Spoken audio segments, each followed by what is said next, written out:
బెంగళూరు నుండి కర్నూలుకు విమాన సర్వీస్ పునరుద్ధరణ.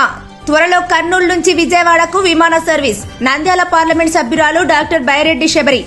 శుక్రవారం ఎంపీ శబరి మాట్లాడుతూ నంద్యాల జిల్లా పరిధిలోని ఓర్వకల్ విమానాశ్రయం నుంచి గతంలో ఇండిగో ఎయిర్లైన్స్ విమానాయ సంస్థ బెంగళూరు నుంచి ఓర్వకల్ సర్వీసు నడిపేదని, కొన్ని అనివార్య కారణాల వల్ల ఆ విమాన సర్వీసు రద్దు అయిందని, దీంతో బెంగళూరు నుండి కర్నూలుకు వచ్చే విమాన ప్రయాణికులు ఇబ్బంది పడుతున్నారని కేంద్ర విమానాయ శాఖ మంత్రి కె రామ్మోహన్ నాయుడు దృష్టికి తీసుకెళ్లడంతో బెంగళూరు నుండి కర్నూలుకు ఓర్వకల్ విమాన సర్వీసును పునరుద్ధరించినట్లు ఆమె తెలిపారు. ఈ సర్వీస్ ఆగస్టు 16వ తేదీ నుండి సోమ, బుధ, శుక్రవారాలలో నడుస్తుందని శబరి వివరించారు.